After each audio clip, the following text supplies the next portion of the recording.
ইরানের বিরুদ্ধে যুদ্ধ শেষে ইসরায়েলের ক্ষয়ক্ষতির ভয়াবহ চিত্র সামনে আসতে শুরু করেছে। গেল জুনে যুদ্ধের সময় ইসরায়েলের গুরুত্বপূর্ণ অবকাঠামো লক্ষ্য করে লাগাতার মিসাইল হামলা চালায় ইরান। গত 15 জুন তাদের হামলায় ইসরায়েলের সবচেয়ে বড় তেল শোধনাগার হাইফায় ব্যাপক ক্ষয়ক্ষতি হয়। ইরানের মিসাইলের আঘাতে কেঁপে ওঠে ইসরায়েলের গর্বের এই তেল শোধনাগার। ইসরায়েলের আকাশ প্রতিরক্ষা ব্যবস্থা ভেদ করে মিসাইল আঘাত হানে এই তেল শোধনাগারের বিদ্যুৎ উৎপাদন ইউনিটে। যেখানে তেল পরিশোধন করে চাকা সচল রাখা হতো, আজ সেখানে শুধুই ধ্বংসস্তূপের মলিন ছবি। ইস্পাতের কঙ্কাল আর পোড়া গন্ধ জানান দিচ্ছে হামলার ভয়াবহতা। কর্মচাঞ্চল্যে ভরা স্থানটি এখন অনেকটাই নীরব। কেবল বাতাসের ফিসফিস শব্দে শোনা যায় অপূরণীয় ক্ষতির দীর্ঘশ্বাস। এই হামলা কেবল অবকাঠামোর ক্ষতি করেনি, ইসরায়েলের অর্থনৈতিক মেরুদণ্ডেও আঘাত হেনেছে। অনাগত ভবিষ্যতের অনিশ্চয়তা নিয়ে আজ হাইফা তাকিয়ে আছে। কবে আবার তার চিমনি থেকে ধোঁয়া উঠবে আর কবে বন্দরের গতি ফিরবে?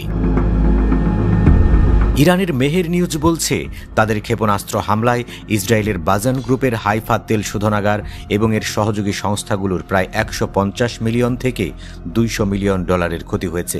বুধবার ক্ষয়ক্ষতির এই তথ্য প্রকাশ করেছে বাজান গ্রুপ। তেল আবিব স্টক এক্সচেঞ্জে কোম্পানিটি জানায়, ক্ষতিগ্রস্ত হাইফা বন্দরের মেরামতের জন্য একটি ক্ষতিপূরণ তহবিল গ্রুপের সাথে কাজ করছে বাজান গ্রুপ। দ্রুতই হাইফা তেল শোধনাগারের ক্ষতিগ্রস্ত কিছু অংশ মেরামত শুরু করা হবে। এজন্য ইতিমধ্যে প্রায় 48 মিলিয়ন ডলার অগ্রিম অর্থ পেয়েছে তারা। গত 15 জুন ইরানের মিসাইল হামলার ফলে হাইফা বন্দরের তাপ ও বিদ্যুৎ উৎপাদনের ইউনিট ব্যাপকভাবে ক্ষতিগ্রস্ত হয়। বাজান গ্রুপ সতর্ক করেছে যে এই ক্ষয়ক্ষতির পরিমাণ এখনই নির্দিষ্ট করে বলা যাচ্ছে না, কারণ এখনও পুনর্নির্মাণের পরিকল্পনা সম্পন্ন হয়নি।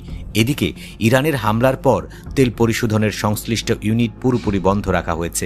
এটিকে পুনরায় চালু করার জন্য চেষ্টা চালিয়ে যাচ্ছে কর্তৃপক্ষ। হাইফা উপসাগরে অবস্থিত হাইফা তেল শোধনাগার ইসরায়েলের সবচেয়ে বড় তেল শোধনাগার। এই শোধনাগারে দিনে প্রায় 1,97,000 ব্যারেল কাঁচা তেল পরিশোধন করা হয়। ইসরায়েলের মোট চাহিদার বেশিরভাগ জ্বালানি এই পরিশোধনাগার থেকে আসে। এই শোধনাগার বন্ধ হলে ইসরায়েলকে জরুরি ভিত্তিতে তেল আমদানি করতে হয়।